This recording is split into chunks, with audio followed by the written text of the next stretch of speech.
જૂનાગઢમાં પ્રથમ વરસાદે જ મહાનગરપાલિકાના વિકાસના તમામ દાવાઓને પાણીમાં ધોઈ નાખ્યા છે.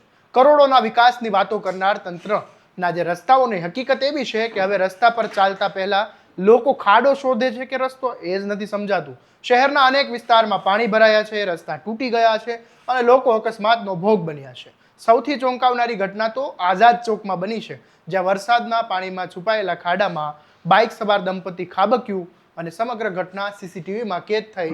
આગળ વાત કરીએ એ પહેલા આ સીસીટીવી તમે જોઈ લો.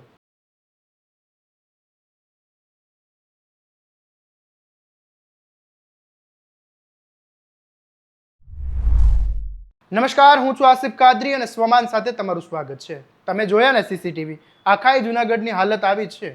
હા હો, વાત કંઈક એમ છે કે આઝાદ ચોક વિસ્તારમાં તંત્રએ રસ્તો ખોદ્યા બાદ યોગ્ય રીતે પેચવર્ક પણ ન કર્યું અને ત્યારબાદ પડેલા વરસાદે આખી બેદરકારીને ખુલ્લી પાડી દીધી. વરસાદી પાણી ભરાતા ખાડો દેખાયો નહીં અને ત્યાંથી એક દંપતી પસાર થતું હતું ને બાઇક સીધું જ ખાડામાં ખાબક્યું અને અકસ્માત એટલો ગંભીર થયો કે બાઇક ચાલકને માથામાં ગંભીર ઈજા પહોંચી છે અને લોહી લુહાણ હાલતમાં તેને હોસ્પિટલમાં ખસેડવામાં આવ્યો. સાથે જ રહેલી જે મહિલા હતી તેને પણ જેમ તેમ કરીને સંભાળી છે અને આ સમગ્ર ઘટનાની સીસીટીવીમાં કેદ થઈ છે. માત્ર આઝાદ ચોકમાં જ નહીં પરંતુ ઓગણનગર વિસ્તારમાં પણ આવા જ એક ખાડાએ 3 થી 4 લોકો પટકાયા હતા. કોઈ ચાલતો ચાલતો પાણીમાં ભરાઈ ગયો અને ખાડામાં પડી ગયો. મહિલાઓ રસ્તા પર પટકાઈ તો એક જ વ્યક્તિ પોતાનું મોપેડ લઈને પસાર થઈ રહ્યો હતો અને આ મોપેડ લઈને પસાર થતો હતો ને એ ભાઈ પણ ખાડામાં ફસાઈ ગયો. સદનસીબે આ તમામ બનાવોમાં કોઈ મોટી જાનહાનિ થઈ નથી, પરંતુ તંત્રની બેદરકારીએ ફરી એકવાર ખુલ્લી પડી છે.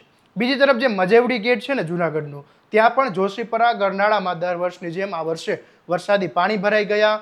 આજે ધસમસતા વરસાદે એક કાર જે ફસાણી અને ઘટનાની જાણ થતાં જ ફાયર બ્રિગેડ પણ તાત્કાલિક રેસ્ક્યુ કર્યું અને સમયસર બચાવ કામગીરીમાં મોટી દુર્ઘટના ટળી હતી. હવે સવાલ એ છે કે પ્રી મોન્સૂનની કામગીરીના નામે લાખો કરોડો રૂપિયા ખર્ચે છે, એ ગયા ક્યાં? છોડો એ બધું પછી.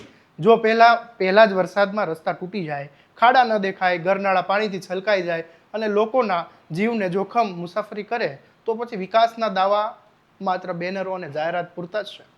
જૂનાગઢના લોકોને હવે એક જ માંગ છે કે તંત્ર કાગળ પર નહીં પરંતુ જમીન પર કામ કરે, કારણ કે દરેક વરસાદ સાથે લોકોને જીવ જોખમમાં મૂકવો પડે છે અને વિકાસના દાવા તંત્ર કરીને છૂટી જાય છે. દરેક અપડેટ માટે તમારા સ્વમાનને ફોલો અને સબસ્ક્રાઇબ કરી દેજો અને આ વિડીયોને શેર કરવાનું ભૂલતા નહીં.